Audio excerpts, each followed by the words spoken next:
भगवान की कृपा से कथा की गंगा, हम सब कथा की गंगा में डुबकी लगा रहे हैं और कथा की गंगा में डुबकी लगा करके अपने जीवन को कृतार्थ कर रहे हैं।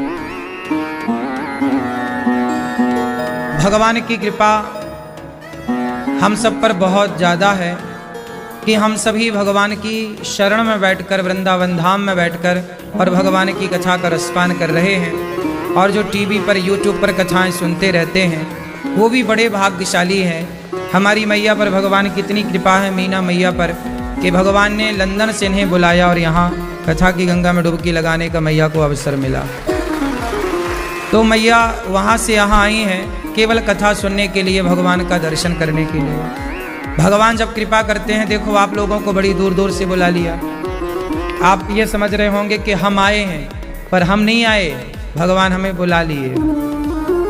हनुमान जी लंका गए तो राम जी ने कहा, हनुमान जी आप लंका गए, आपने तो बड़ा काम कर दिया।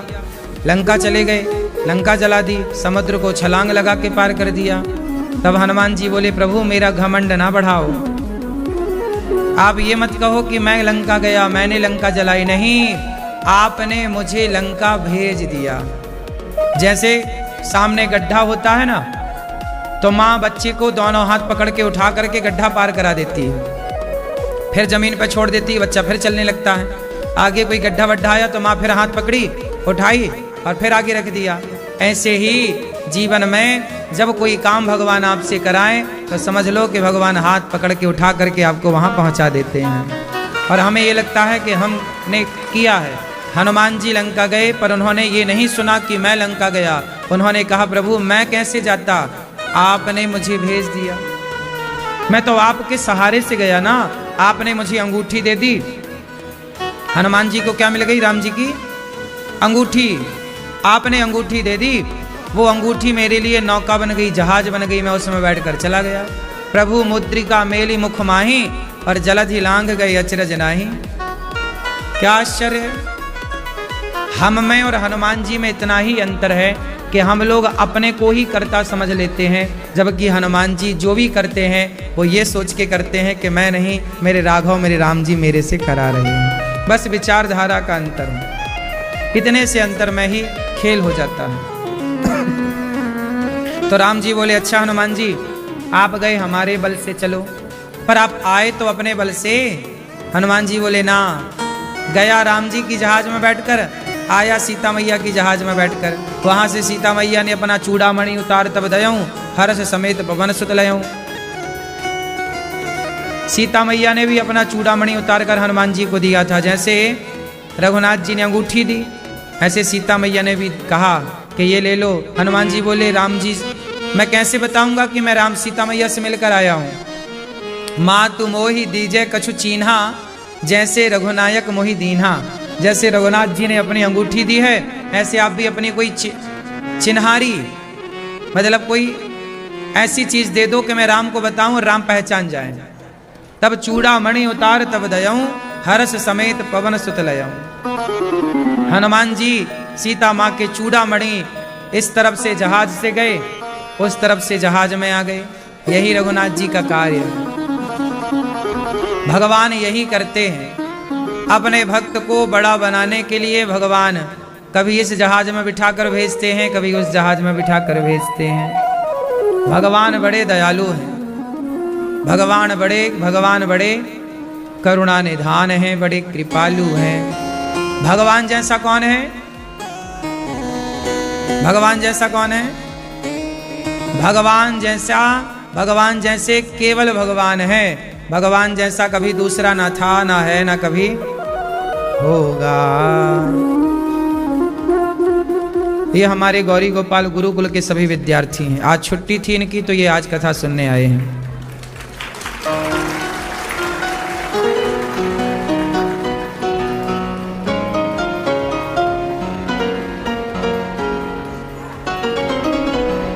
आज प्रतिपदा है ना, आज प्रतिपदा की छुट्टी है। हमारे यहाँ संडे की छुट्टी नहीं मनाते हम लोग। गुरुकुल में संडे की छुट्टी नहीं होती। संडे की छुट्टी तो मैकाले ने लागू करवाई है। गुरुकुलों में संडे की छुट्टी नहीं होती।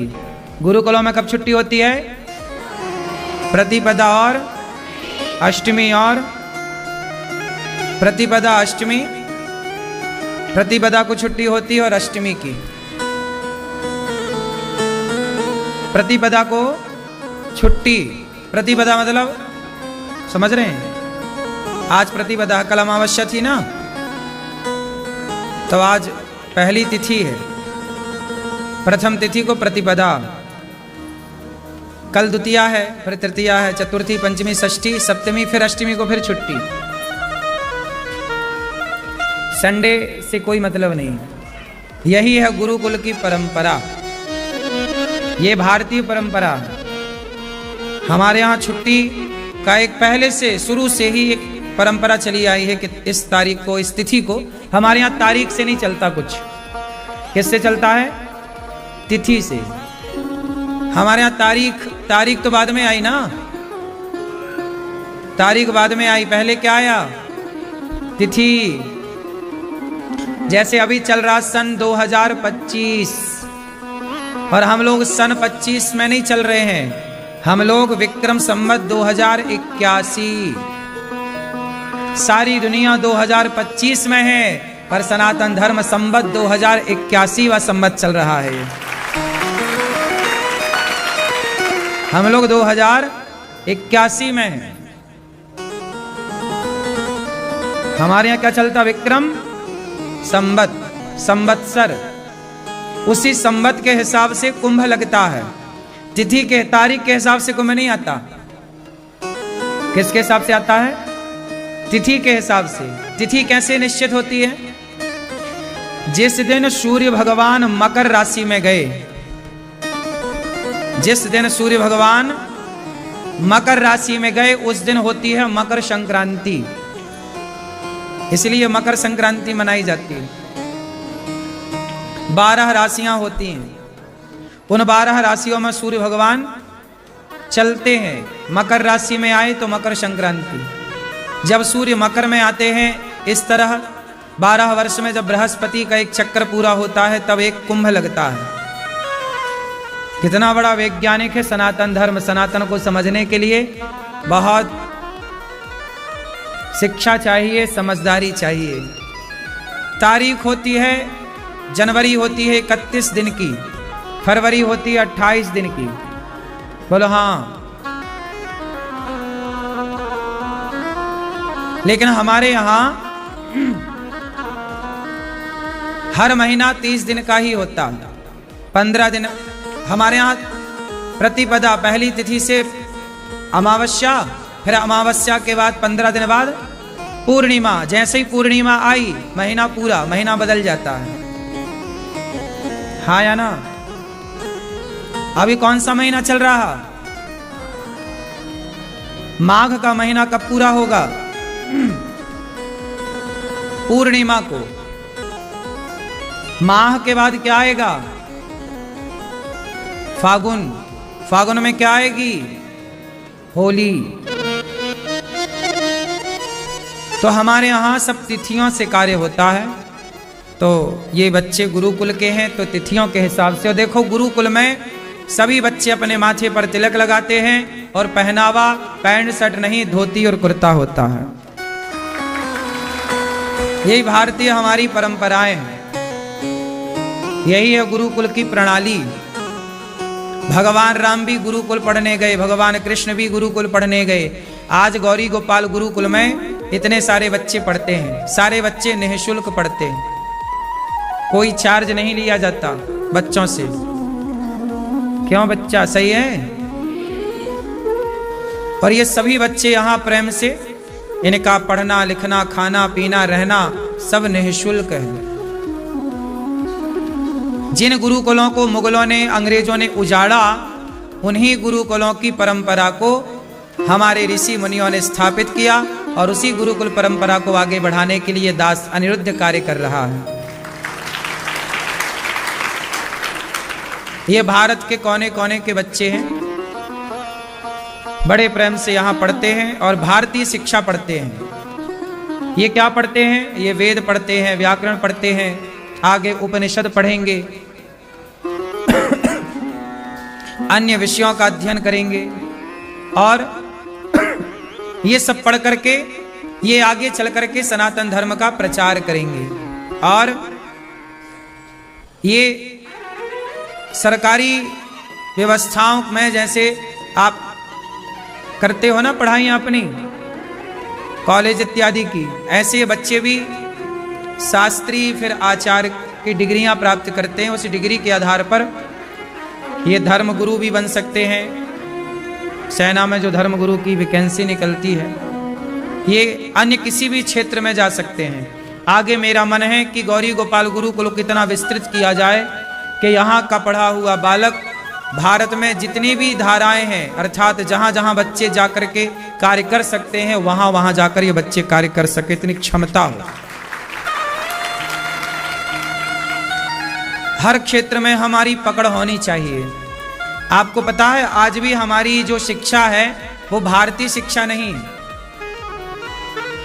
आज भी आप लोग स्कूलों में जो पढ़ते हैं वो देखो, ये है गुरुकुल, ये क्या है? और जहां आपके बच्चे पढ़ते हैं वो है यीशु कुल।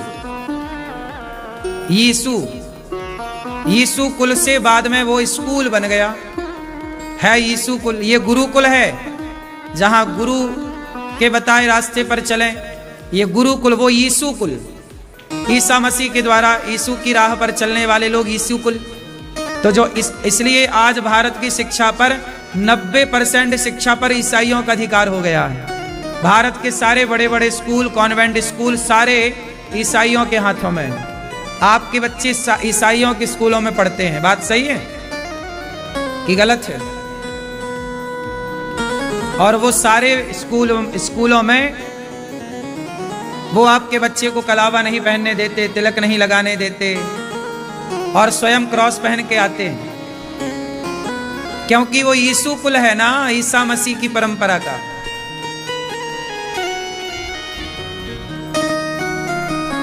कॉन्वेंट स्कूल क्यों बनाए थे? कॉन्वेंट के बारे में जरा गूगल में डालकर देखना क्या जानकारी आती है। कॉन्वेंट स्कूल क्यों बनाए थे ईसाइयों ने?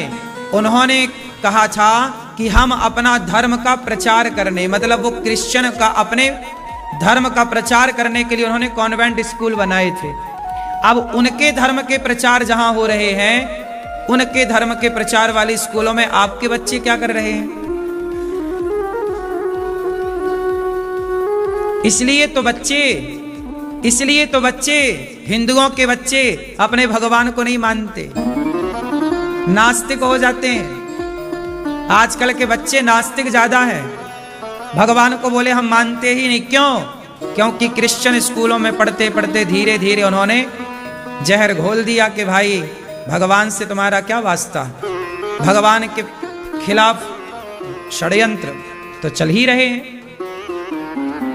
हिंदू लोग बहुत समझते नहीं हैं, देर से अक्ल आती है। कॉन्वेंट स्कूल का मतलब क्या है? गूगल पर डाल के सर्च कर लेना। वो अपने धर्म का प्रचार करने के लिए उन्होंने स्कूल बनाए थे। जैसे मदरसे होते हैं, मुसलमानों के क्या होते हैं? मदरसे। ऐसे क्रिश्चियनों के होते हैं कॉन्वेंट स्कूल और हिंदुओं के होते हैं गुरुकुल। लेकिन आजकल तुम्हारे बच्चे कॉन्वेंट स्कूलों में पढ़ने के लिए मजबूर हैं, ऑप्शन नहीं है। इसलिए तो हमारे देश में सरस्वती शिशु मंदिर जैसी परंपराओं ने प्रयास किया कि भाई सरस्वती शिशु मंदिर है, इन मंदिरों में, इन स्कूलों में बच्चे पढ़ेंगे तो यहाँ प्रार्थना में श्लोक पढ़ाए जाते हैं, याद कराए जाते हैं। सरस्वती शिशु मंदिर में आजकल कोई भेजते नहीं बच्चों को पढ़ने, ज्यादा बड़ा है तो कॉन्वेंट में ही जाता है। अंग्रेज बनना है ना सबको, सबको अंग्रेज बनना है, हिंदू किसी को नहीं बनना। लेकिन ये दास अनिरुद्ध ने अपनी बुद्धि और क्षमता के अनुसार आज भी इस गुरुकुल परंपरा को बचाए रखा है। ये गुरुकुल परंपरा आज हमारी सरकारों को चाहिए कि हमारे वेदों के अनुसार, पुराणों के अनुसार हमारी शिक्षा नीति लागू हो। अच्छा बताओ, क्या राम के जमाने में अर्थशास्त्री नहीं थे?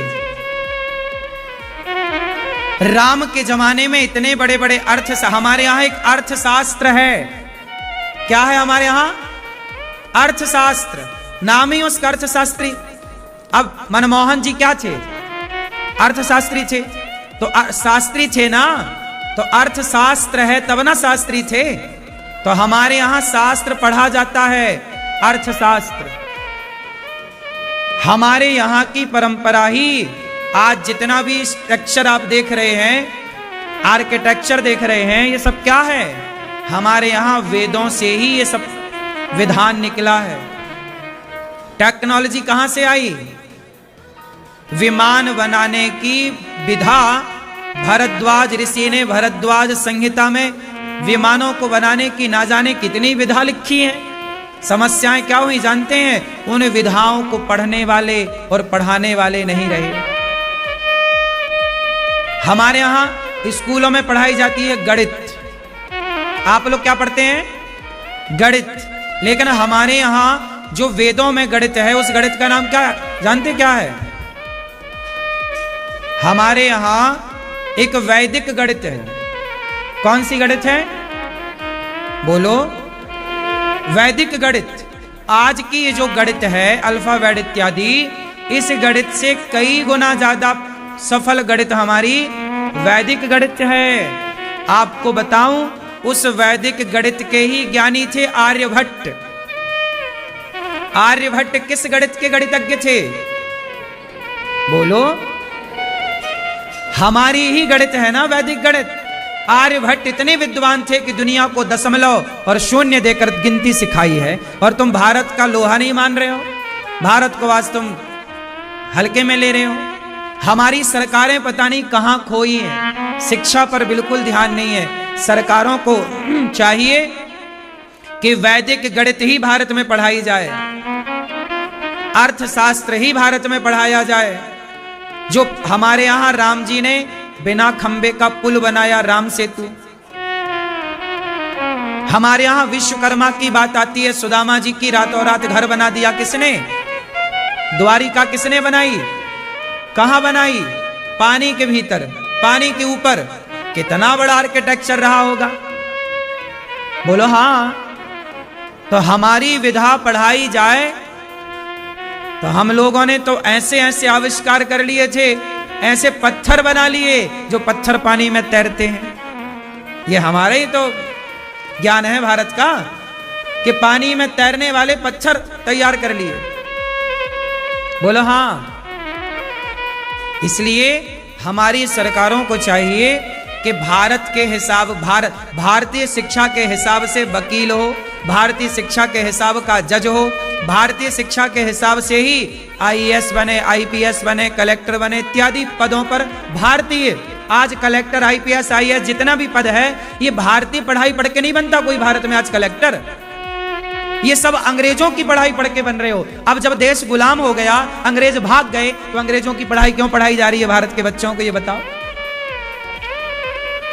आज बताओ, भारत के बच्चों को इंग्लिश नहीं आए।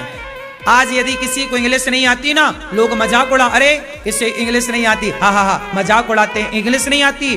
भारत में ऐसे ऐसे लोग रहते हैं कि इंग्लिश नहीं आती, तो लोग मजाक उड़ाते हैं कि इंग्लिश नहीं आती। मुझे बताओ, भारत में तो 70% लोगों को फिर भी इंग्लिश आती है।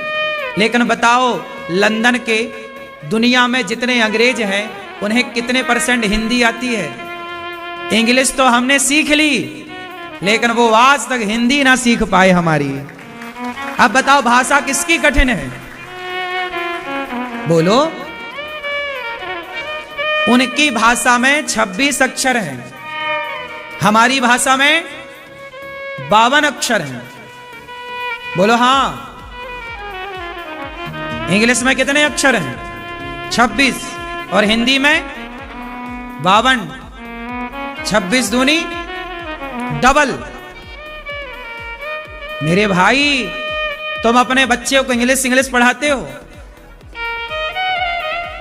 और नहीं आती पढ़ना तो आप क्या, अरे तुझे इंग्लिश नहीं आती? अंग्रेजों को हिंदी आती है क्या? उनकी माँ तो फोर्स नहीं करती कि तू हिंदी सीख। उनका सारा कार्य जब उनकी मातृभाषा में है, तो हम भारतीयों की भाषा, भारत की भाषा हिंदी है, मातृभाषा, तो क्यों ना हिंदी बोलने में हमें गर्व होना चाहिए। भाई हम भारतीय भाषा बोल रहे हैं, जबकि हमारे यहाँ हिंदी बोलने वालों को अपमानित किया जाता है। यार तुमसे तो हिंदी या इंग्लिश आती ही नहीं। हम इंग्लिश भाषा सीखने में टाइम लगाएं, उससे अच्छा कि हम हिंदी की भाषा से अपने कार्य को कर लें, आगे बढ़ जाएं। हम भाषा सीखने को मना नहीं करते, भाषा तो सारी आनी चाहिए। चाणक्य कहते हैं कि समय मिले तो सारी भाषा सीखो, सारी भाषाएं आनी चाहिए। लेकिन आपसे केवल इतना सवाल है कि चाइना के लोग कभी इंग्लिश सीखने में समय लगाते हैं? बोलो, नहीं लगाते। वो सारा काम किस भाषा में करते हैं? चाइनीज भाषा में। अब ये बताओ कि हमारे यहां भारत में किसी को डॉक्टर बनना हो तो उसे इंग्लिश सीखना ही पड़ेगा। मेरा सवाल है कि डॉक्टर बनना है तो जरूरत है इंग्लिश सीखने की, क्या हिंदी सीखकर डॉक्टर नहीं हो सकता? तो क्यों नहीं है ये व्यवस्था इस देश में? अब हो गई हो तो अलग विषय है, पर पहले तो नहीं थी। पहले आपको इंग्लिश सीखना पड़ेगा।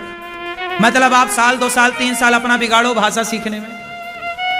यदि आप किसी भाषा में ये फील्ड होता तो आप वो 3 साल का सदुपयोग कहीं और कर पाते ना। भाई समझो आप हमारी बात को। आज बैंक में आप खाता खुलाने जाओ, सारे फॉर्म इंग्लिश में होते हैं। साइन करवाते करवाते बैंक वाले पता नहीं कहां कहां साइन करा लेते हैं। भाई बताओ, भारत में अधिकतर लोग किस भाषा में बात करते हैं? आज भी भारत की मातृभाषा क्या है? किस में बात करते हैं? क्या समझते हैं लोग? हिंदी समझते हैं ना। तो बैंक के फॉर्म हिंदी में क्यों नहीं है भाई? क्यों बैंक के फॉर्म हिंदी में क्यों नहीं है? खाता खोलने वाले फॉर्म। जरूरत, हमने अपनी भाषा से प्यार नहीं किया। इंग्लिश आनी चाहिए साहब, लेकिन इंग्लिश बहुत गरीब भाषा इसलिए है कि इंग्लिश में केवल आंटी है। हमारे यहाँ चाची है, बुआ है, मौसी है, सब कुछ है। हम रिश्तों की कदर करने वाले लोग हैं। इसलिए आप लोग इंग्लिश सीखो, लेकिन अपनी मातृभाषा ना गवाओ। अपनी मातृभाषा से प्यार करो। आप गुजरात के हैं तो आप अपनी गुजराती भाषा में बात करो। आप बिहार के हैं, अपनी सामान्य भाषा, अपनी जो बिहार की भाषा में बात करो। हरियाणा के हैं, हरियाणवी भाषा में बात करो। ये भाषाएं जीवित रहनी चाहिए। हर भाषा, हमारे देश में अनेक भाषाएं, यही हमारी सुंदरता है। अनेक भाषाएं बोली जाती हैं। हमारे यहाँ कहते हैं ना, कोस कोस में पानी बदले, 4 कोस में वाणी। भाषा बहुत मायने रखती है। क्यों जी, बात सही है?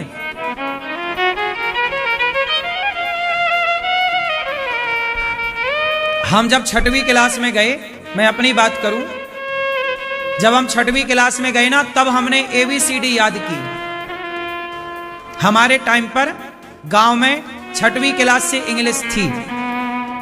कौन सी कक्षा से थी? 6वीं क्लास से। 6वीं क्लास में हमने ABCD 26 अक्षर याद किए थे। भाषा को बोलने के लिए ना माहौल चाहिए। भाषा कोई भी सीखनी नहीं पड़ती, रटने से नहीं आती। भाषा कैसे आती है? उस भाषा को बोलने का क्या होना चाहिए? माहौल होना चाहिए। हमने हिंदी क्यों सीख ली? क्योंकि सब लोग हिंदी बोलते थे, माँ, पिता, भाई, पड़ोस। यदि सब इंग्लिश बोलते तो हम इंग्लिश सीख जाते। सब संस्कृत बोलते तो हम संस्कृत सीख जाते। सब उर्दू बोलते, हम उर्दू। चाइना का बच्चा चाइनीज बोलता है, अमेरिका का बच्चा वहां की भाषा बोलता है, जर्मनी का बच्चा जर्मन बोलता है। वो हर भाषा आती है माहौल से।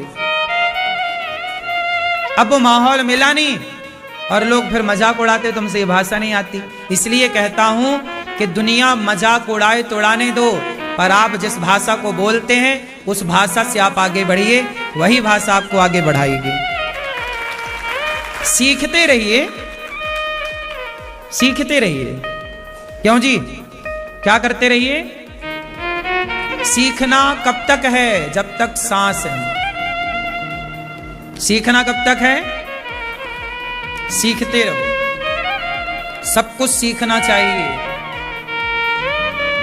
भाषा हमारी भारतीय भाषा है, आपको पता है? ये हमारे गौरी गोपाल गुरुकुल के बच्चे, सारे बच्चे आपस में संस्कृत में बात करते हैं आपस में। ये संस्कृत मीडियम है गौरी गोपाल गुरुकुल। और भारत की मुख्य भाषा कौन सी है? संस्कृत। संस्कृत ही मूल भाषा है इस देश की। इसलिए आप लोग भी गौरी गोपाल गुरुकुल में जो बच्चे पढ़ते हैं, इनकी शिक्षा जो यहाँ पर होती है, उन शिक्षा से आप भी, उन बच्चों के लिए आप भी गौरी गोपाल गुरुकुल चलता रहे, बच्चे पढ़ते रहें, इसके लिए आप भी सहयोग कर सकते हैं, माँ बाप बनकर, बच्चों के भाई बहन बनकर। प्रिय भक्तों, भगवान की कथा अनंत है। हरि अनंत हरि कथा अनंता, कहीं सुनहि बहुविधि सब संता। भगवान की कथाएं अनंत हैं। और सारी कथाएं क्या कहती हैं? सारी कथाएं केवल एक और इशारा करती हैं, सत्यम ब्रूयात प्रियम ब्रूयात। सत्य बोलना चाहिए और प्रिय बोलना चाहिए। अच्छा, एक बात बताओ, भगवान राम को भगवान क्यों कहते हैं? राम भगवान क्यों बने, जबकि वो तो मनुष्य का अवतार लेकर आए? विप्रधेनु सुर संतहित लीन मनुज अवतार। क्यों राम भगवान कैसे बन गए? बताओ मैया। राम भगवान कैसे बन गए? बोलो, राम भगवान कैसे बने? आओ इस पर बात करते हैं कि राम के भगवान बनने तक की यात्रा क्या थी, कहां से शुरू हुआ और कहां तक गए राम। राम का जन्म हुआ, प्राकट्य हुआ, भय प्रगट कृपाला दीन दयाला। जब राम प्रकट भये, तो राम जब प्रकट भये तो वो बालक थे। प्रकट तो भय चतुर्भुज रूप में, पर दो भुज हो गए और सामान्य लीला की। लेकिन राम जब बड़े हुए, पढ़ने गए, राम जब पढ़ने नहीं गए ना, तब राम जी 10 बजे 8 बजे तक सोते थे। लेकिन राम जब पढ़कर आए, गुरु ग्रह पढ़न गयऊं रघुराई, अल्पकाल विद्या सब पाई। जब राम जी विद्या पढ़ने के लिए गुरुकुल गए, तो गुरुकुल में राम जी ने गुरु जी से सीखा। क्या सीखा? सारी विद्याएं सीखी। धनुष चलाना, अनुसंधान करना। राम जी एको हम बहुश्याम, राम एक से बहुत हो सकते थे। ये सारी विद्याएं थी। पता पहले भारत की विद्याएं क्या थी? अदृश्य हो जाना भी एक विद्या है, अलोप हो जाना, दिखाई ना देना, अपने बहुत सारे रूप प्रकट कर देना, यह भी एक विद्या है। पर काया प्रवेश कर लेना, यह भी एक विद्या थी हमारे भारत की। पता आपको, आद्य शंकराचार्य जी ने पर काया प्रवेश की थी। आद्य शंकराचार्य जी ने क्या किया था? ये पर काया प्रवेश क्या होता है? कोई मरा है तो हम अपना शरीर छोड़कर हम उसके शरीर में प्रवेश कर सकते हैं। जब मंडन मिश्र की पत्नी भारती से आद्य शंकराचार्य जी का शास्त्रार्थ हुआ, तो शास्त्रार्थ में आद्य शंकराचार्य जी ने कुछ महीनों का वक्त मांगा था। हम आपके प्रश्न का उत्तर देंगे, हमें थोड़ा सा वक्त दीजिए। उस वक्त में आद्य शंकराचार्य जी ने, एक राजा मर गया था, तो मरे हुए राजा के शरीर में प्रवेश किया था आद्य शंकराचार्य जी ने, और अपने शरीर को छिपाया। शिष्यों से कहा कि आप संभाल के रखिएगा। फिर आद्य शंकराचार्य जी ने वो कार्य पूरा किया और वापस अपने शरीर पर आए। तो यह भी हमारी एक विद्या रही है, पर काया प्रवेश। कितनी गहरी विद्याएं हमारे यहां रही। आपको पता है हमारे ऋषि मुनि पुराने टाइम पर जमीन से ऊपर आकाश मार्ग से यात्रा करते थे। कहां से यात्रा करते थे? आकाश मार्ग से। अब आप कहेंगे कि आकाश में कैसे चला जा सकता है? हाँ, आज नहीं चला जा सकता बिना हेलीकॉप्टर एरोप्लेन के, लेकिन हमारे यहां यह भी एक विद्या थी। नारद जी कैसे चलते हैं? नारायण नारायण। नारद जी कहां चलते हैं? आकाश में ही तो विचरण करते हैं। नारद जी कहां विचरण करते हैं? देवता कहां विचरण करते हैं?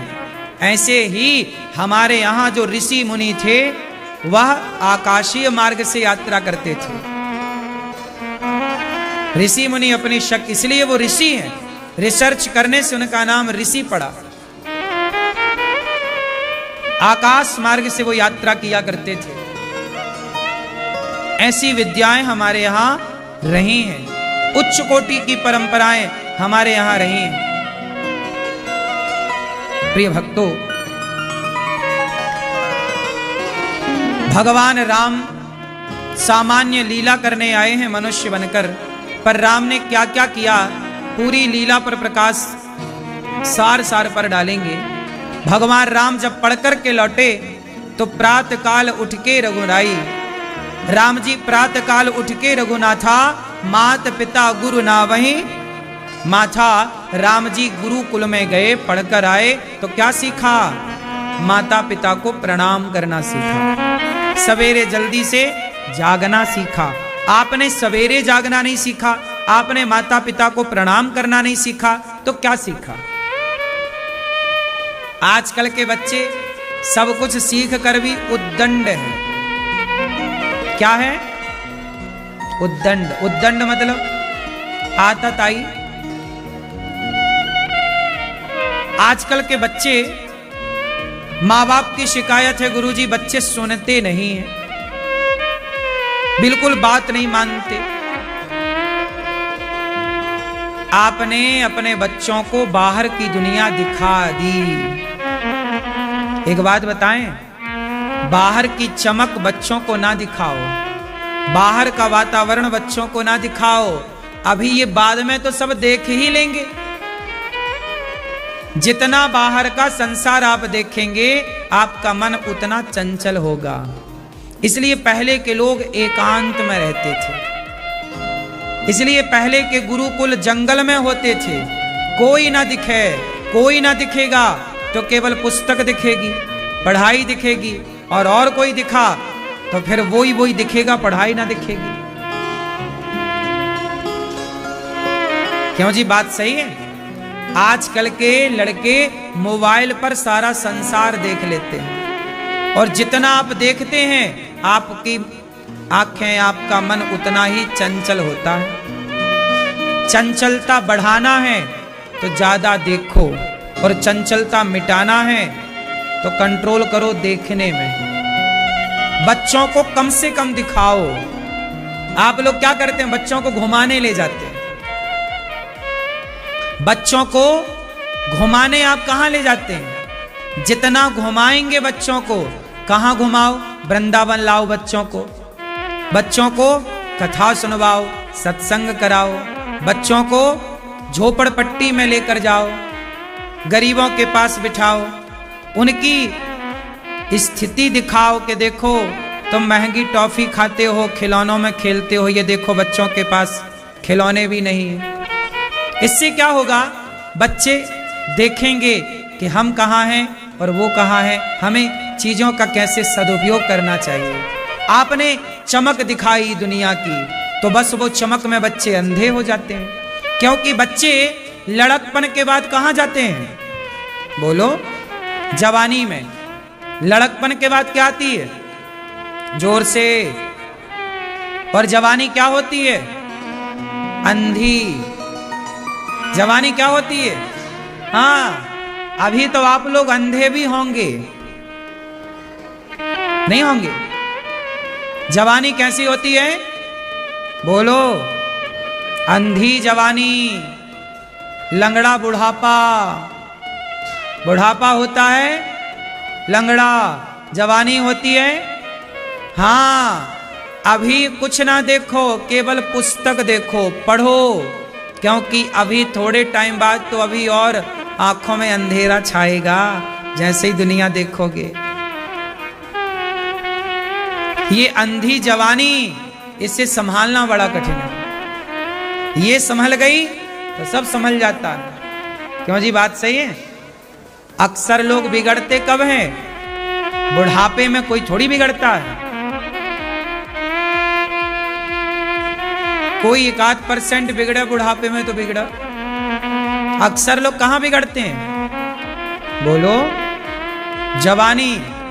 अच्छा, बनाने वाली भी जवानी है और बिगाड़ने वाली भी।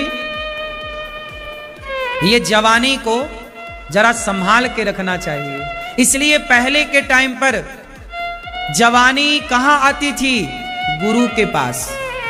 जब बच्चे गुरुकुल में पढ़ते थे तो गुरु की शरण में पढ़ते पढ़ते बच्चे जवान होते थे, और जवान होने के पहले जब गुरु का संस्कार मिल जाता था तो जवानी फिर अंधी नहीं, समझदारी से भरी होती थी।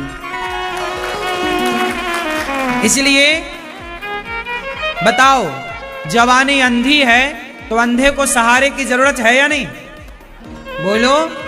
इसलिए जवानी में गुरु की जरूरत पड़ती है, क्योंकि गुरु का सहारा वही उंगली पकड़कर सही स्थान पर ले जाएगा, वरना अंधे को कोई गलत जगह ले जाए और गड्ढे में गिरा दे तो अंधा तो गिर जाए। अंधे का क्या दोष है? क्यों जी, हम अंधे हैं, आपने हमारी उंगली पकड़ी और ले जाके गड्ढे में गिरा दिया तो हम तो आपके भरोसे थे ना। इसलिए गुरु होता है। गुरु कब बनाने चाहिए? आजकल लोग गुरु बुढ़ापे में बनाते हैं, ठीक है, पर गुरु जवानी में ही मिल जाए तो बढ़िया, क्योंकि सहारे की जरूरत तब है जब आप अंधे हैं। सही वक्त पर ना सही मार्गदर्शन की जरूरत पड़ती है, मार्गदर्शक की जरूरत पड़ती है। इसलिए कहता हूं कि गुरु जवानी में मिल जाए तो गुरु हाथ पकड़कर आपका ले जाकर भगवान के चरणों में समर्पित कर देता है, शरणागति कराता है। गुरु का यही कार्य है। गुरु ही बताता है कि बेटा शराब नहीं पीना, मांस नहीं खाना, गलत काम नहीं करना, झूठ नहीं बोलना। ये लड़कपन जवानी में ये सारा पाठ पढ़ लेंगे बच्चे तो ये कभी झूठ नहीं बोलेंगे, छल कपट नहीं करेंगे। जीवन कैसा गुजरेगा? शांति से, बेईमानी नहीं करेंगे।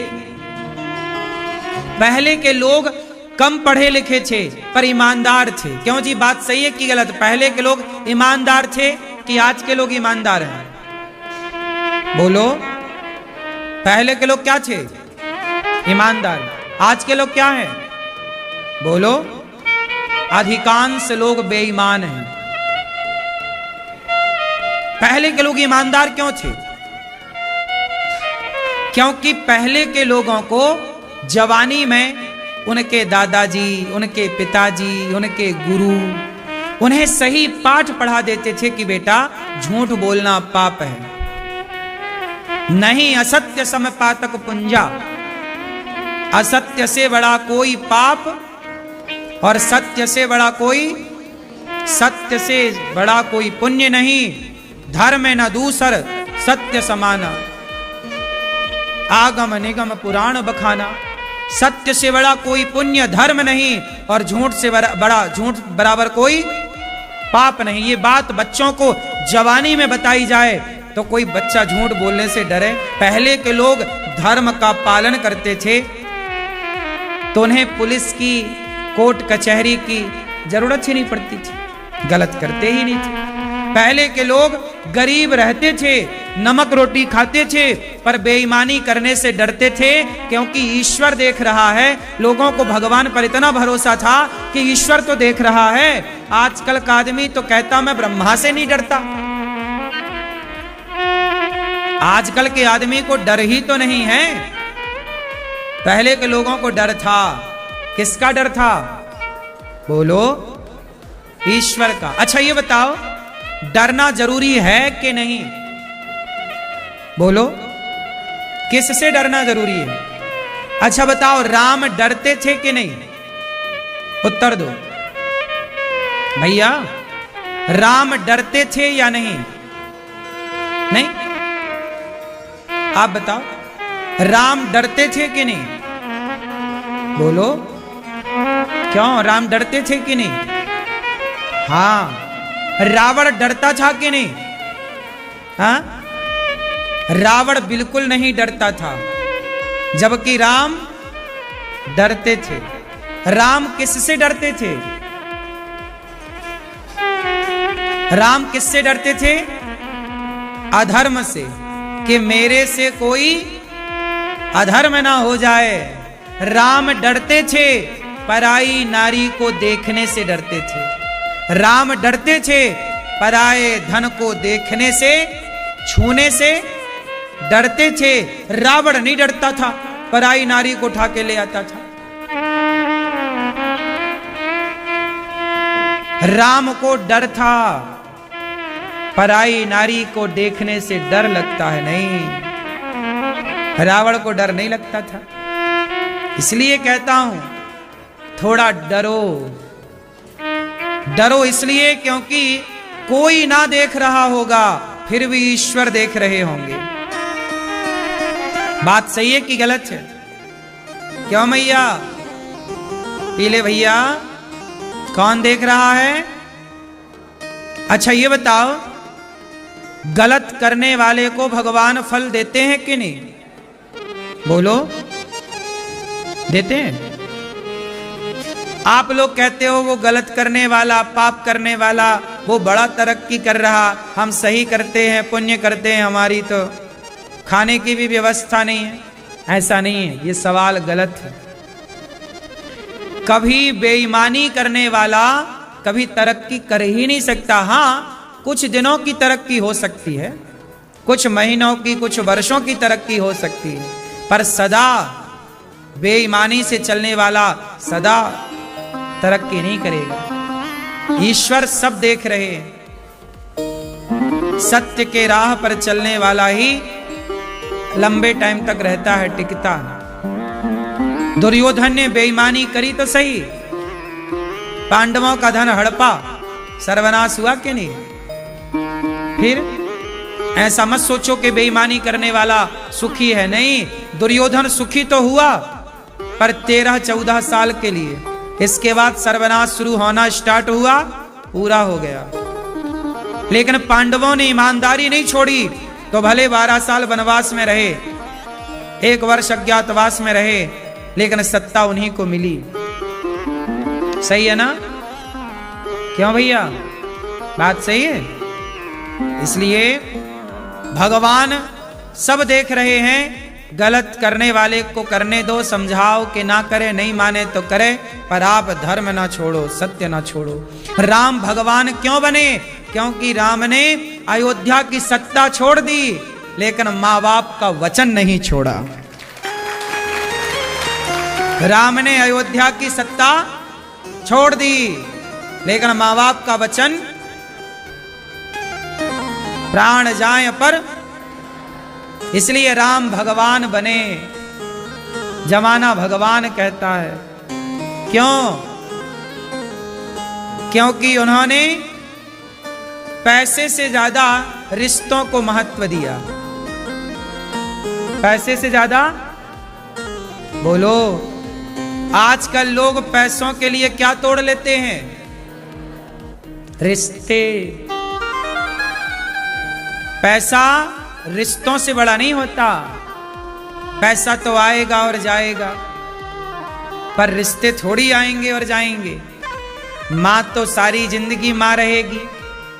ऐसा थोड़ी कि कल कोई दूसरी हो जाए, कल तीसरा बाप हो जाए, चौथा, ऐसा नहीं होता। पिता तो सदा के लिए पिता है और माता सदा के लिए माता है। पैसा सदा के लिए पैसा नहीं है। बोलो हाँ, पैसा सदा के लिए ना रहेगा, सदा ना रहा है, सदा ना रहेगा। जमाना किसी का, सत्ता बोलो सत्ता, सत्ता, सुंदरता। और ये जो सत्ता है ये सदा ना रहेगी। आज आप बड़े पद पर हो, आज आपका रुतबा है, आज आपका सम्मान है, जरूरी थोड़ी है कि सदा रहे। सत्ता, सुंदरता, सुंदरता सदा ना रहेगी। आज जवानी है, कल बुढ़ापा भी आएगा। सत्ता, बोलो सत्ता, सुंदरता और समय, ये किसी के बाप की बफौती। सत्ता, कल राजा कोई और था, कल होगा कोई और, किसी एक के शीश पर सदा रहे ना मोर। बदलाव है। पहले अटल बिहारी जी प्रधानमंत्री हुआ करते थे, फिर मनमोहन जी प्रधानमंत्री हुआ करते थे, अब मोदी जी प्रधानमंत्री हैं। आगे भी कोई होगा, उसके आगे भी कोई होगा, उनके पहले भी कोई था, उनके पहले भी कोई था। यही तो परिवर्तन है। सदा कौन रहा है? बोलो। ये संसार परिवर्तनशील है। ना सदा हम रहेंगे, ना सदा आप रहेंगे। इसलिए प्रकृति नदी की धारा की तरफ बह रही है। आपने गंगा जल में स्नान किया, गंगा जी में एक बार जिस जल को आपने छू लिया, आपकी पूरी जिंदगी में वो जल आपको दोबारा नहीं मिलेगा। जब मिलेगा तो नया जल ही मिलेगा आपको, क्योंकि जो जल आपने गंगा में छुआ था वो तो देखते देखते बह गया, वो थोड़ी ठहरा है। क्यों? जैसे नदी का जल बह रहा है, ऐसे आपकी उम्र बह रही है, जा रही है। आप जा रहे हैं, समय जा रहा है। जो समय बीत गया वो समय मेरे कहते कहते ये जो क्षण बीत गया ये भी लौट कर ना आएगा। इसलिए कहता हूं कि रिश्ते बड़े होते हैं, पैसा बड़ा नहीं होता। रिश्ते बनाओ, रिश्ते निभाओ। राम का जीवन क्या था? माँ बाप की आज्ञा का पालन करने में पूरा जीवन गुजार दिया।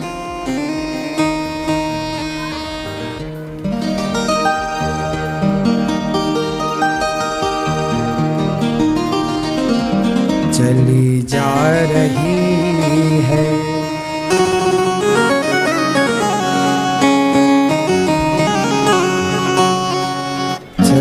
जा रही है उम्र धीरे धीरे, चली जा रही है उम्र धीरे धीरे।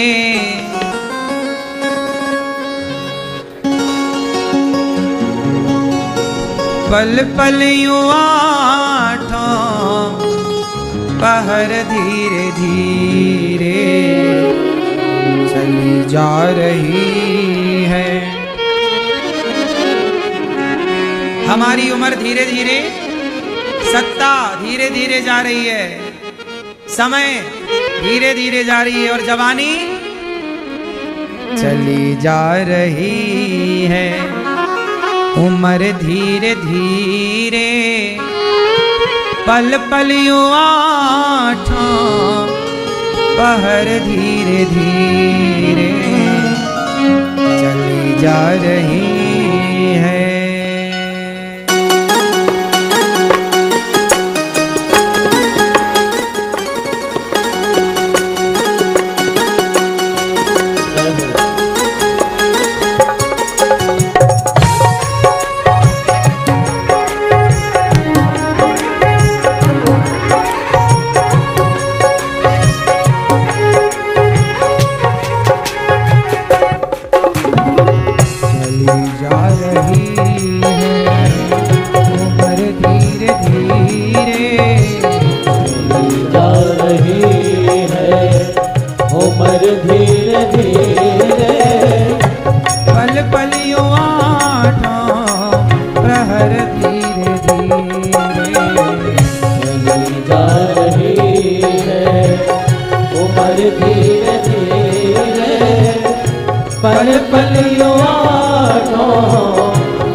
धीरे धीरे चली जा रही है।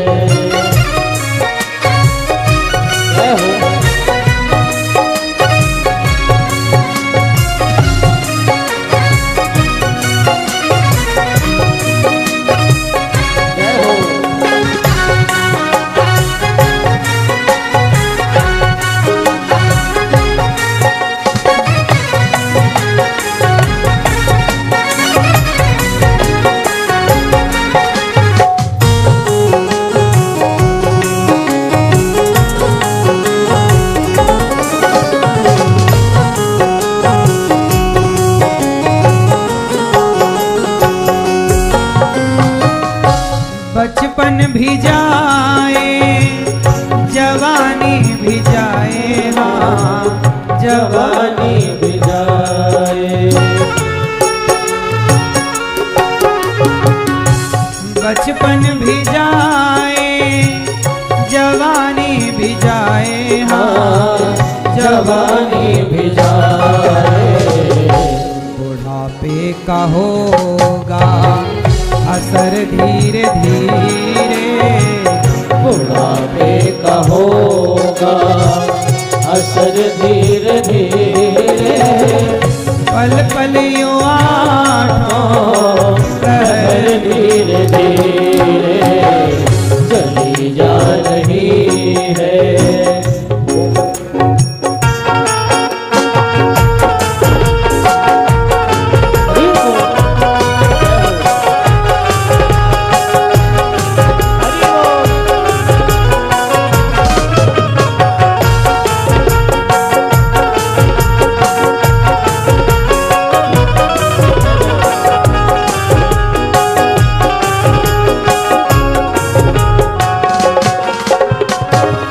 तेरे हाथ पाँवों में बल ना रहेगा, बल ना रहेगा। तेरे हाथ पाँवों में बल ना रहेगा, बल ना रहेगा। झुकेगी कमर अब झुकेगी तुम्हारी कमर धीरे धीरे, झुकेगी तुम्हारी कमर धीरे धीरे चली जा रही है।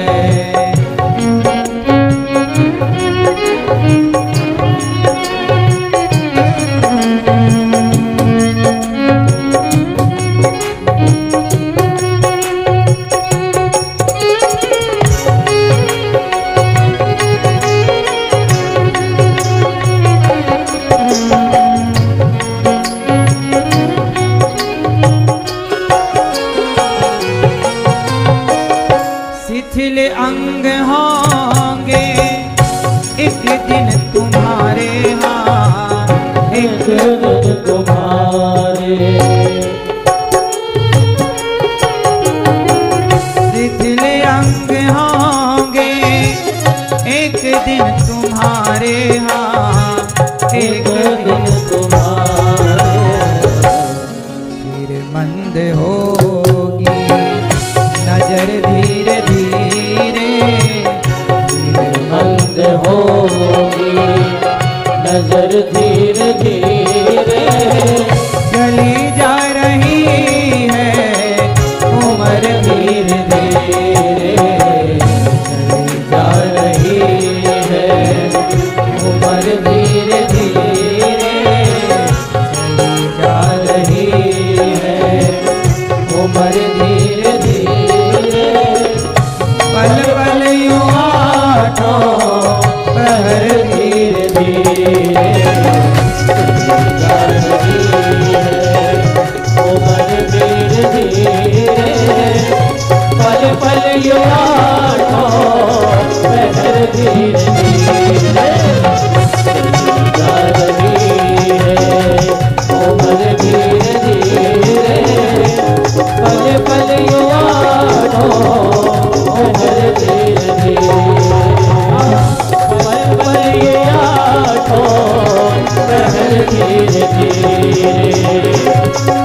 बलियो आठों पहर धीरे धीरे।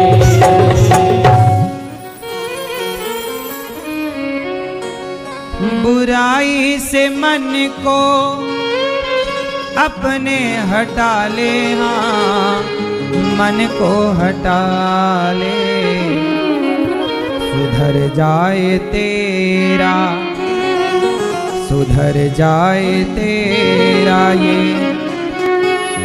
जीवन। धीरे धीरे चली जा रही है उम्र, धीरे धीरे।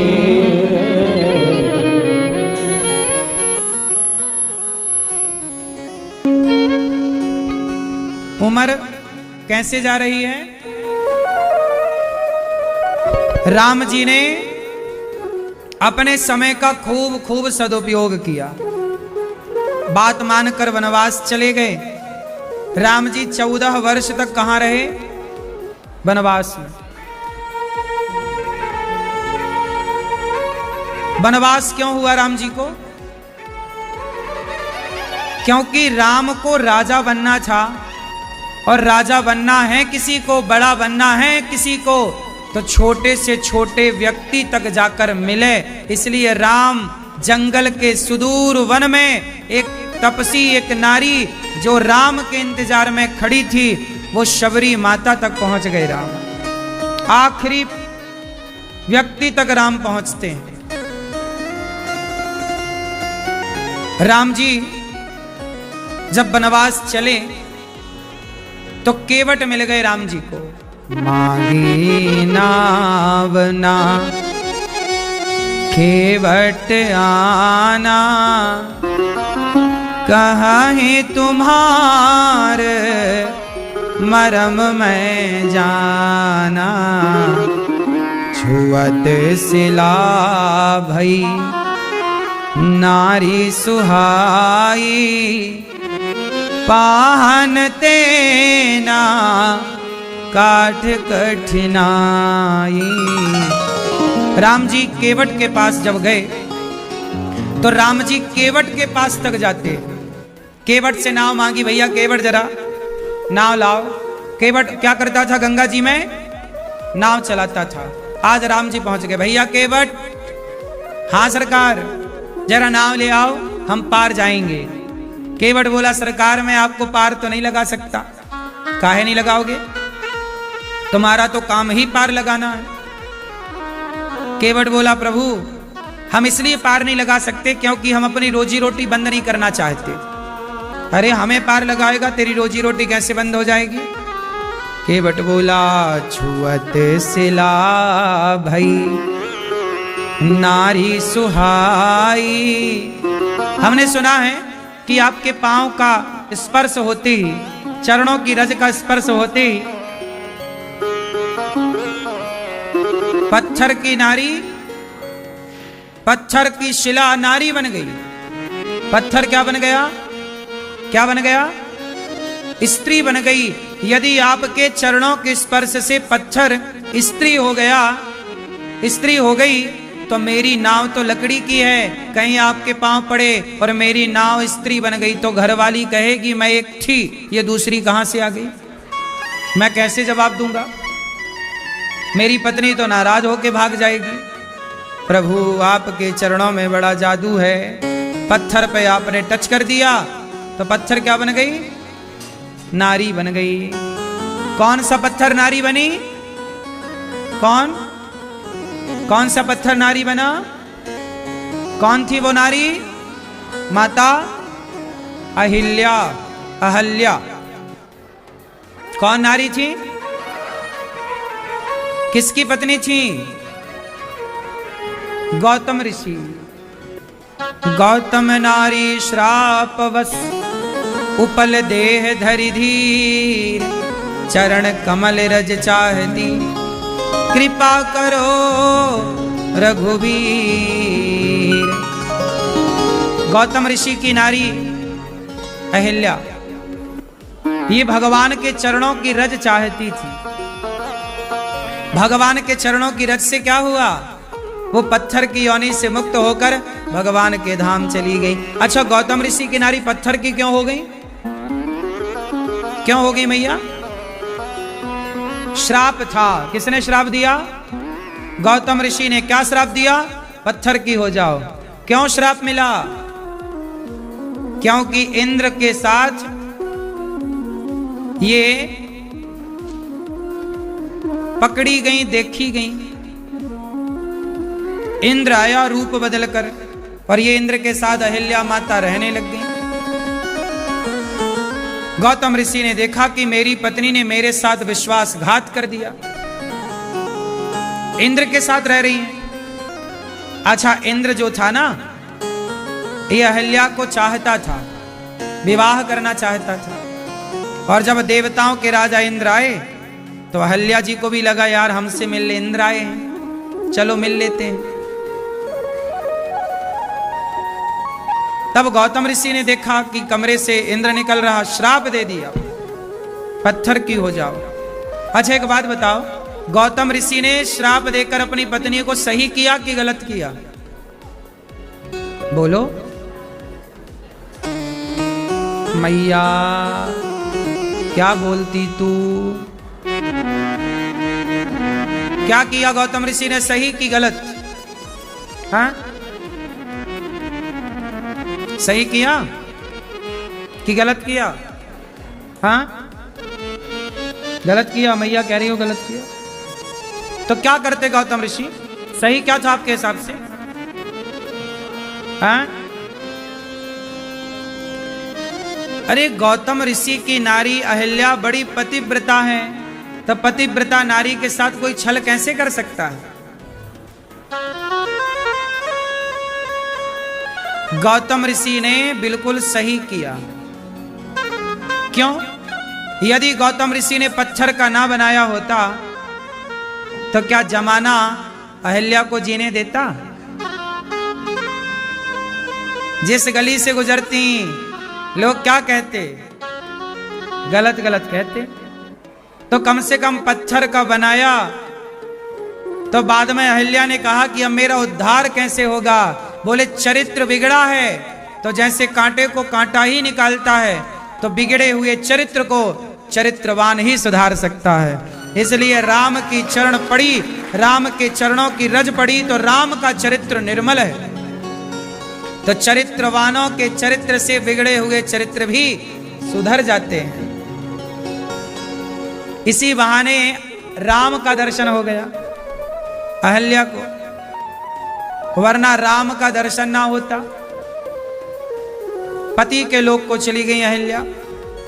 श्राप, मुनि श्राप जो दीन्हा अति भल कीन्हा, ऐसा अहिल्या ने कहा कि मुनि ने श्राप ना दिया होता तो आज राम का दर्शन, तो बड़ी कृपा हुई कि राम का दर्शन हो गया। और अभी प्रश्नोत्तरी में पूछना 7 बजे। राम ने बड़ी कृपा की, अहिल्या मां को चरणों की रज दे दी, चरण धूली दे दी। ऐसे राम जो चरण धूली देकर कृतार्थ करते हो अहिल्या मां को। केवट बोला कि मेरी नाव तो लकड़ी की है, आपने चरणों की रज से पत्थर का उद्धार कर दिया, नारी बनाकर मेरे नाव में पांव पड़ जाए, कहीं नाव भी स्त्री बन जाए, तब तो मेरा नाव खरीदने का बजट भी नहीं है, कहां से आएगी दोबारा नाव। राम जी बोले ऐसा कुछ नहीं होगा, तुम हमें पार लगाओ। बोले अच्छा, एक शर्त है, हम आपके पांव धोएंगे। राम जी बोले अच्छा ठीक है। पहले तो राम जी मना करते रहे। लक्ष्मण जी बोले क्यों? केवट बोला कि राम आपके पिता की सौगंध खाता हूं, बिना चरण धोए मैं आपको पार नहीं लगाऊंगा। लक्ष्मण जी बोले अपने बाप की सौगंध खा, मेरे बाप की क्यों खा रहा है? लक्ष्मण जी गुस्सा हुए, अभी मार दूंगा, बड़ा बातें कर रहा, पार नहीं लगा रहा। केवट बोला लक्ष्मण आप मारना चाहते हो ना, मुझे मार दो, लेकिन जब मैं मरकर जाऊंगा यमराज जी पूछेंगे किसने मारा, तो मैं कहूंगा रघुनाथ से प्राणन सो प्रिय बंधु वही मुझे बाण से मारत है। जो रघुनाथ जी के प्राणों से प्रिय भाई, उन्होंने मुझे मारा। यमराज जी पूछेंगे कहाँ मरे? मरता हूँ कहाँ सुचि गंग के तीर, रघुनाथ सुनाथ निहारत है। मैं गंगा के तट पर मर रहा हूँ और गवाही कौन देगा? रघुनाथ जी। यमराज जी बोलेंगे तुमने गलती क्या की कि लक्ष्मण ने मार दिया? तो केवट बोला अपराध यही इस दास का है, रघुनाथ के पांव पखारत हूँ। यदि प्रभु के पांव पखारने का मतलब चरण धुलने का दंड यही है कि मेरी मृत्यु हो जाए, तो लक्ष्मण मैं मरने को तैयार हूं, मार दो। लक्ष्मण जी ने बाण छोड़ दिए। सुनि केवट के बैन, प्रेम लपेटे अटपटे, विह से करुणा ऐन, चितई जानकी लखन तन। राम जी केवट को देखकर हंसने लगे। केवट ने हंसा दिया राम को, विह से करुणा ऐन। लक्ष्मण जी चले ना, छोड़ दिया बाण, तुम जानो भैया। केवट बड़ा जिद्दी भक्त है। भक्त कैसा होना चाहिए? केवट की तरह जिद्दी। चरण धुलूंगा मतलब धुलूंगा। अब राम जी बोले भैया धुल केवट राम रजा यसु पावा, पानी कठवता भरी ले आवा। केवट कठौता में पानी ले आया, कठौती में नहीं। कठौता जानते हो क्या होता? नाव डूब ना जाए, पानी नाव में भरता है तो कठौता से उलीचते हैं। कठौता में पानी ले आया, कठौती में नहीं लाया। एक होती है कठौती, कठौता की पत्नी, एक होता है कठौता। कठौती में नहीं लाया पानी। केवट बोला बनी तो कठौती से लड़की बन जाएगी। बना भी कुछ तो कठौता ले आऊं, लड़का बनेगा, नाव चलाने के काम आएगा। इसलिए कठौता लाया, कठौता में पानी लाया। राम जी के पांव घिस घिस के धुल रहा है। पत्नी से कह रहा जरा तुम भी चेक करो, धूल तो नहीं लगी। बेटे से कहा तुम भी देखो। राम को, राम के चरण हिलाए जा रहा है। राम बोले धीरे से भैया मैं गिर जाऊंगा। केवट बोला गिर जाओ तो मेरे सिर पे हाथ रख लो। राम जी के जबरदस्ती राम का हाथ रखवा लिया अपने मस्तक पर। राम की आंखों में आंसू आए। केवट अभी तक मुझे लगता था कि मैं भक्तों को गिरने से बचाता हूँ, आज पता चला कि भक्त भी बचाते हैं भगवान को गिरने से। राम जी ने केवट के मस्तक पर हाथ रख लिया। भगवान भी ना गिर जाएं, भक्त बचाते हैं। केवट ने खूब पांव धोए और नाव में बिठाया। नाव चली। जब नाव चली तो केवट ने चरण धोकर चरणामृत पान किया। चरणामृत रोज पीना चाहिए। क्या पीना चाहिए? आकाल मृत्यु हरणम सर्वव्याधि विनाशनम विष्णुं पादोदकं पीत्वा पुनर्जन्म न विद्यते।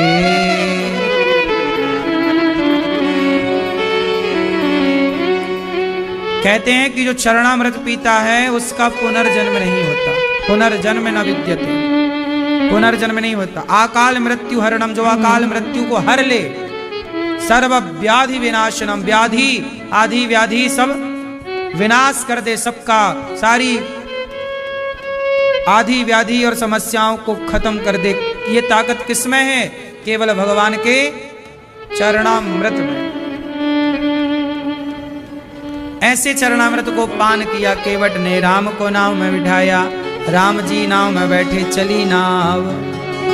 जब नाव चली तो केवट बोला सरकार, राम जी बोले केवट जरा नाव धीरे चलाना। केवट नाव डगमग डुलाई जा रहा। राम जी बोले धीरे चल। केवट बोला प्रभु मेरा हाथ पकड़ लो। क्यों? केवट कहता मेरा हाथ पकड़ लो। अच्छा, भगवान का हाथ केवट क्यों नहीं पकड़ा? केवट ये भी तो कह सकता था आप अपना हाथ दो प्रभु, मैं आपका हाथ पकड़ लूं। भगवान का हाथ पकड़ना और भगवान को हाथ पकड़ाना क्या सही है? हाथ पकड़ना या हाथ पकड़ाना? क्या सही है? क्यों मैया, क्या सही है? हाथ पकड़ना भगवान का या भगवान को अपना हाथ? केवट बोला प्रभु यदि मैंने आपका हाथ पकड़ा तो मैं आपका हाथ कभी भी छोड़ सकता हूं, लेकिन आपने जिसका हाथ पकड़ लिया ना नाथ, आप कभी ना छोड़ेंगे हाथ, इसलिए मैं आपका हाथ नहीं पकड़ता। आप मेरा हाथ पकड़ लो हाथ रघुराई, नहीं तो डूब जाएंगे, हमारा कुछ न बिगड़ेगा, तुम्हारी लाज जाएगी। भगवान हाथ पकड़ लेते हैं केवट का। भगवान को अपना हाथ दो प्रभु, आप हाथ पकड़ लीजिए। कब पकड़ेंगे? जब भगवान हाथ पकड़ते हैं तो फिर कभी वो हाथ को छोड़ते नहीं। इसलिए आप ना पकड़ा करो भगवान के हाथ को। इसलिए जब भी भगवान का दर्शन करने जाओ तो दर्शन करना, कैसे दर्शन करना चाहिए बताओ ना आपको। बताओ भगवान का दर्शन कैसे करना चाहिए? भगवान का दर्शन करने जाओ तो हमेशा ऐसे हाथ उठा के दर्शन किया जाता है। कैसे दर्शन किया जाता है? ऐसे ऐसे। जब भी भगवान का दर्शन करो तो हाथ जोड़ो, प्रणाम करो, थोड़ी देर के लिए अपने हाथ ऐसे करके भगवान को देखो और देख कर कहो कि प्रभु देखो। ऐसे हाथ क्यों किए जाते हैं? क्योंकि जब छोटा बच्चा आपकी गोद में आना चाहता है तो छोटा बच्चा कैसे करता है? ऐसे करता है, हमें गोद में ले लो। जैसे बच्चा माँ बाप की गोद में आने के लिए अपने हाथ उठाता है, ऐसे प्रभु हम भी आपकी गोद में आना चाहते हैं, इसलिए हमने तो अपना हाथ उठा के समर्पण कर दिया, अब आप स्वीकार करने के लिए अपने हाथ उठाओ। इसलिए इस भाव से भगवान का दर्शन किया जाता है कि प्रभु हमने अपने आप को समर्पित कर दिया। हाथ बढ़ाओगे तब ना पकड़ेंगे भगवान। पकड़ लो हाथ रघुराई, नहीं तो डूब जाए। तो हाथ पकड़े कब? जब बढ़ाओगे नहीं तो पकड़ेंगे कैसे? इसलिए ऐसे दर्शन, बड़े बड़े साधु संत ऐसे चुपचाप दर्शन करते हैं। भगवान से प्रार्थना, पकड़ लो प्रभु हाथ, वरना हम डूब जाएंगे। प्रिय भक्तों, केवट ने राम जी का दर्शन किया, राम जी की सेवा की और पार लगाया। उतर ठाणी भय सुर सरिरेता, सिय राम गुह लखन समेता। तब राम जी ने अंगूठी दी केवट को, ये लो उतराई। केवट बोला प्रभु मैं आपसे उतराई तो नहीं ले सकता। क्यों नहीं ले सकते? प्रभु आप भी केवट हैं और हम भी केवट हैं।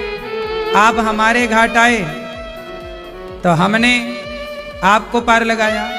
प्रभु अब जब हम आपके पास आए, आप हमारे पास आए, हमने आपको पार लगाया।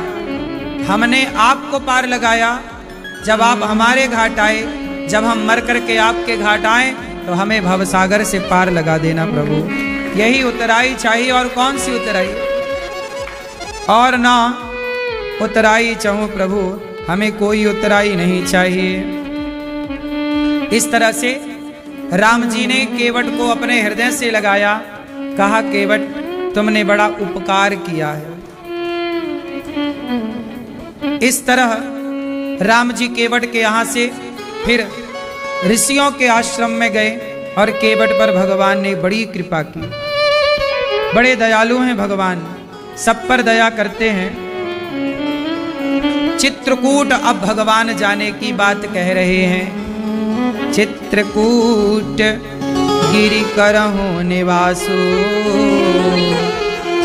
तह तुम्हारे सब भांति सुपासु।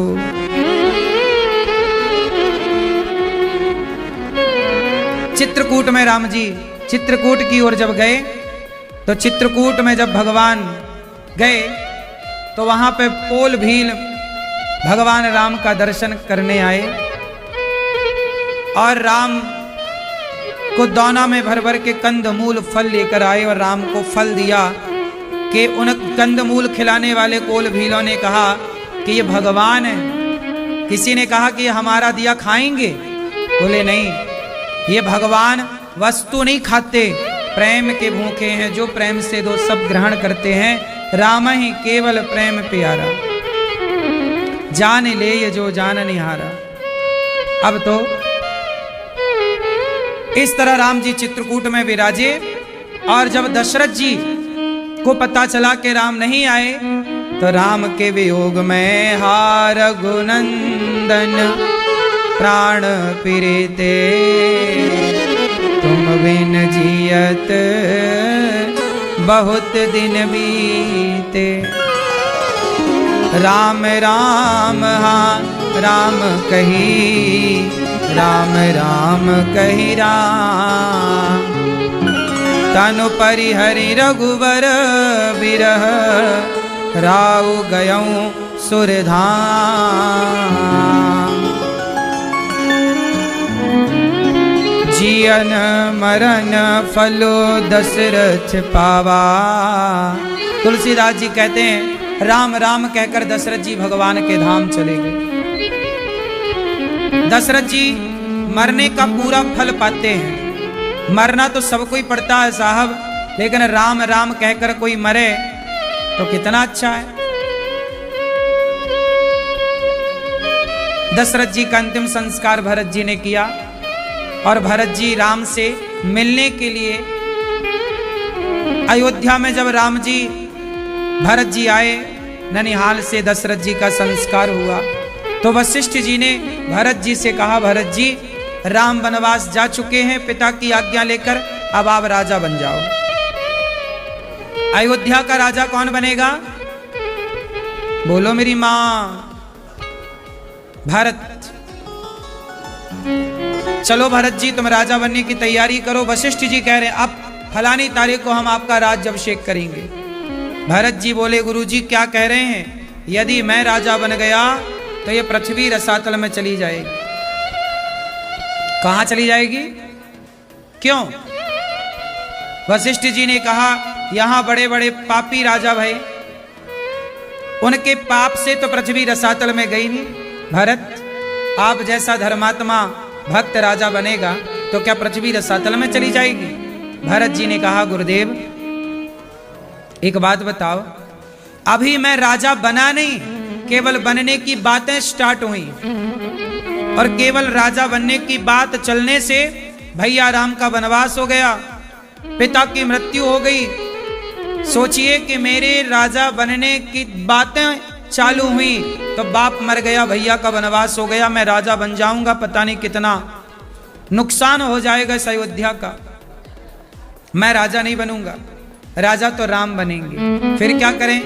बोले हम मनाने चलेंगे राम को। सारे लोग भरत जी को भी गलत समझ रहे थे कि जब माँ ऐसी है कैकेयी तो बेटा भी ऐसे ही होगा, पर भरत जी तो बिल्कुल अलग निकले। ये बात सुन करके भरत जी की बात सुनकर सारे नगर में उत्साह आ गया।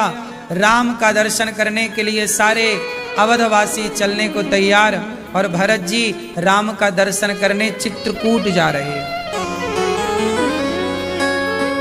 अच्छा एक बात बताओ, क्या आज के जमाने में ऐसे भाई हैं?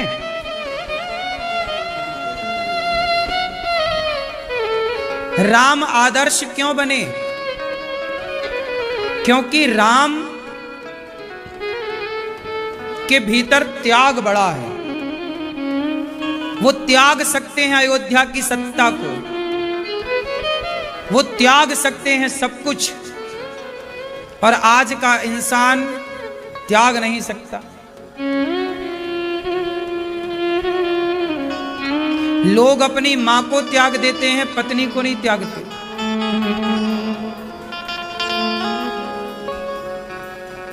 राम जी से मिलने भरत जी पहुंचे। भरत जी बोले, राम जी चलो, वनवास पूरा हो गया, अब हम आपकी जगह वनवास में रहेंगे और आप राजा बनेंगे। राम जी बोले, भैया भरत मैं चलूंगा, पर ये बताओ यदि मैं आपके साथ चल पड़ा तो क्या मेरे मरे हुए पिता के वचन को मैं भंग नहीं कर दूंगा? जब बाप ने कह दिया है कि वनवास जाओ, तो मैं जीते जी पिता के वनवास से जब उनके वचन का उल्लंघन नहीं किया, तो बाप के मर जाने के बाद यदि पिता के वचन का उल्लंघन करूंगा तो मेरे पिता को शांति मिलेगी कि अशांति मिलेगी? इसलिए भरत जिद ना करो, मुझे लेने की बात ना कहो, तुम कहो तो पिता मैं चलूं, पर बताओ पिता के वचन का क्या होगा? धन्य है राम के मरे हुए बाप के वचन की चिंता है, और आज की औलाद तो जिंदा बाप के वचन की चिंता ना करे। बाप जिंदा है, जिंदा बाप के वचन की कोई परवाह नहीं, लेकिन राम को मरे हुए पिता के वचन की परवाह है। राम भी तो पिता के मरने पर भरत जी आए, अब तो कैकेयी मां भी आई, चित्रकूट चलो राम, गलती हो गई।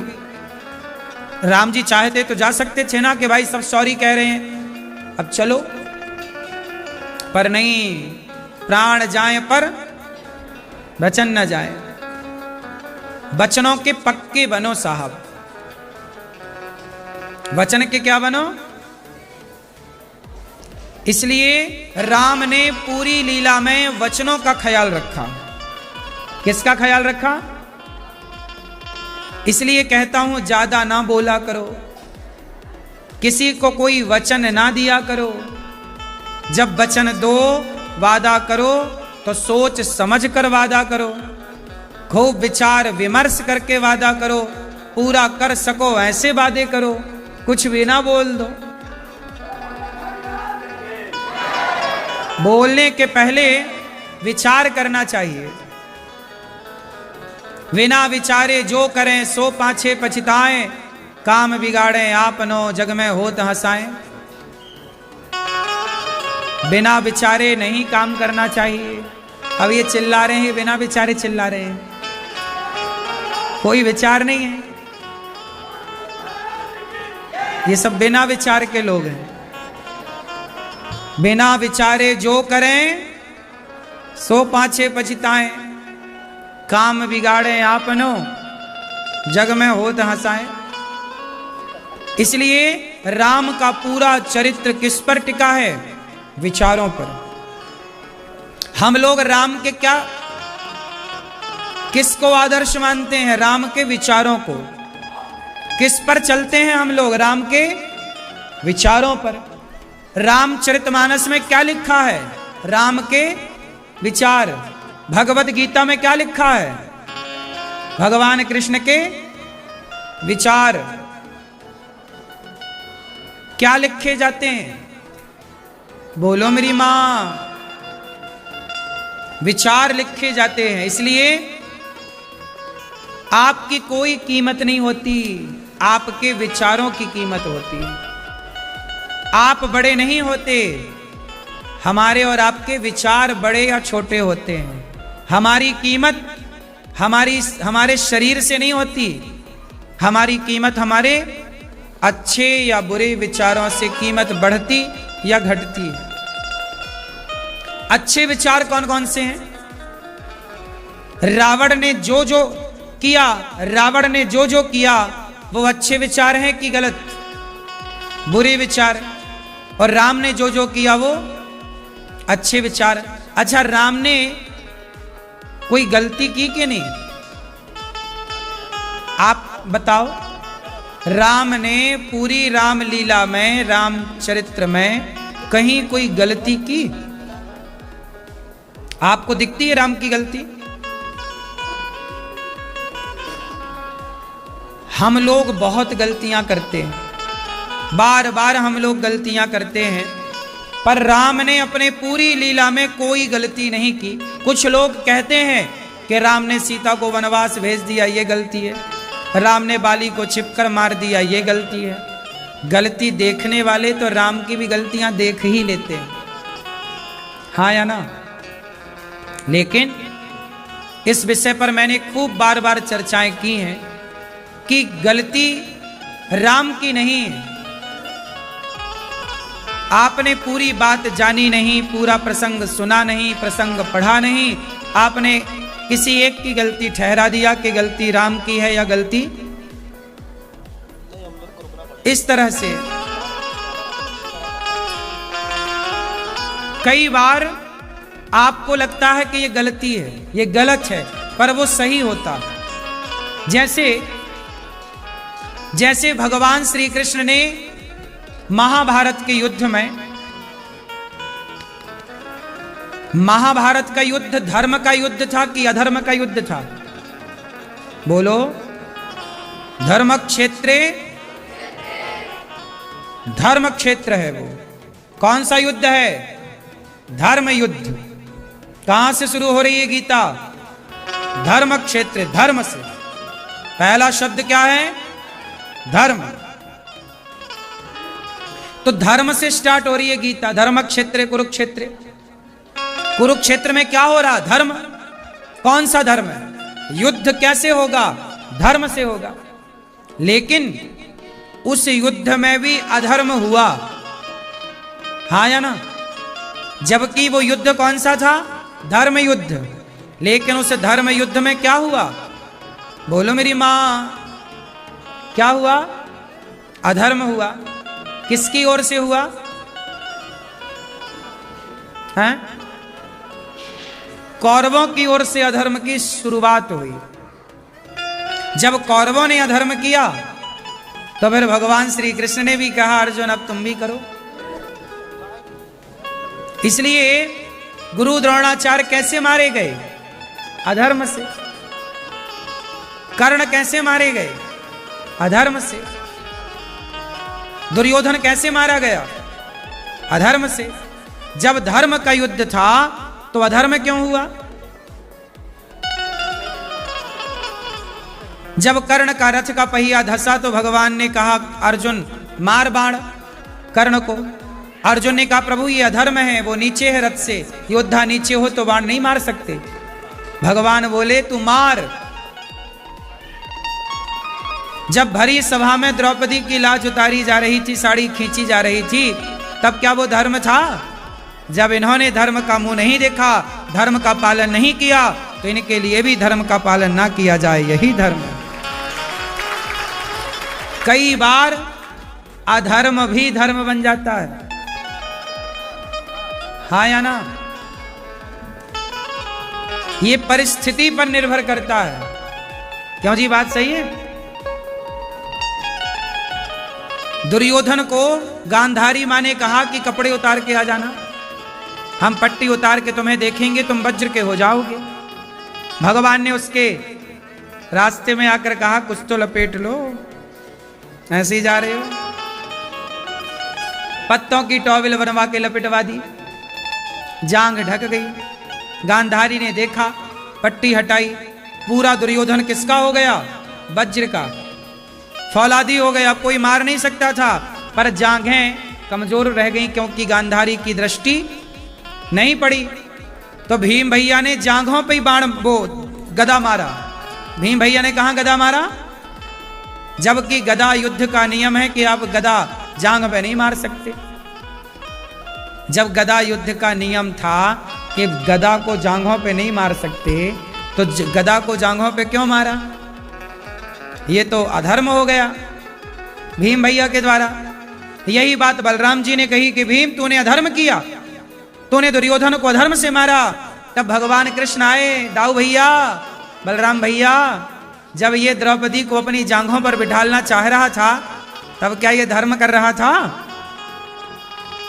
द्रौपदी से कह रहा था आजा मेरी जांघों पर बैठ जा, तब क्या ये धर्म कर रहा था? जब इसने धर्म नहीं किया तो इसके लिए भी धर्म कैसे किया जाए भैया? ये अधर्मी है। इस अधर्मी को अधर्म से मारना ही धर्म है। अधर्मी को अधर्म से मारना ही धर्म है। कई बार अधर्म से मारना भी धर्म हो जाता है। क्यों जी? इसलिए धर्म के रास्ते पर चलो, पर तुम्हारे साथ कोई अधर्म करे तो फिर उसके साथ तुम धर्म से ना चलो। अधर्मी के साथ अधर्म से ही चलना धर्म है। अब आप कहोगे कि क्या हम धर्म छोड़ दें? नहीं, धर्म तो भगवान कृष्ण ने भी नहीं छोड़ा, लेकिन जहां जरूरत थी अधर्म की, कहा ना भगवान ने, धर्मराज कह दो कि अश्वत्थामा मारा गया। बोलो हाँ। गुरु द्रोणाचार्य को क्या बोला कि अश्वत्थामा, जबकि अश्वत्थामा मारा, अश्वत्थामा नाम का हाथी मारा गया था। ये बातें बड़ी गहरी हैं, यही तो सिखाती हैं जीना। कई बार तुम धर्म से चलते हो और तुम्हारे अड़ोसी पड़ोसी तुम्हारे अधर्म से तुम्हारा नुकसान कर देते हैं। इसलिए चतुर भी होना चाहिए। हनुमान जी कैसे हैं? अति चातुर, राम काज करवी को। हनुमान जी कैसे हैं? अति चतुर। हनुमान जी कैसे हैं? लंका घुसे, लंका गए तो बड़े बनकर जा नहीं सकते थे, तो ये चतुराई है कि भाई बड़े बन के काम नहीं हो रहा तो छोटे बन के काम कर लिया जाए। यही तो चतुराई है। चतुराई होनी चाहिए, परंतु इतनी ना हो कि आप अधर्म करने लग जाए। उतना ही कार्य करो कि आपका धर्म ना बिगड़े। परंतु अब आप कह सकते हैं कि महाभारत में अधर्म क्यों हुआ? भाई ये बताओ, कांटा लगा है तो कांटे को किससे निकाला जाए? गुलाब की पंखुड़ियों से या कांटे को कांटे से? बोलो, क्या गुलाब की पंखुड़ी से कांटा निकलेगा? अधर्मी है कौरव। बोलो हाँ। तो अधर्मी को मारा कैसे जाए? धर्म से ये मर नहीं सकते। धर्म से कैसे मरेंगे? अब माता गांधारी ने वज्र का बना दिया, अब बिना जांग तोड़े मरेगा नहीं, और जांग तोड़ो तो अधर्म है। तो अब क्या करें?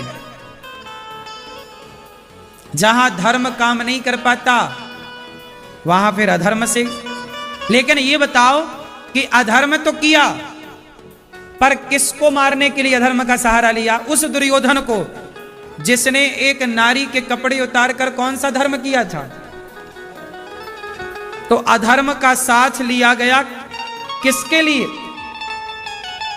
अधर्मी दुर्योधन के लिए। इसलिए अधर्मी को मारना यही धर्म है। यही तो कहा राम जी ने कि धीरज धर्म।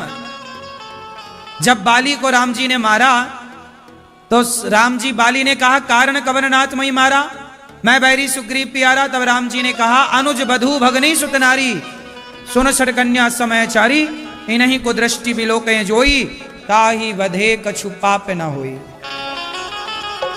नियम क्या है कि जो पराई नारी का अपहरण कर ले, अपमानित कर दे, ऐसे पापी को मारना पाप नहीं है। दुर्योधन जैसे अत्याचारियों को मार देना पाप तो था ही नहीं।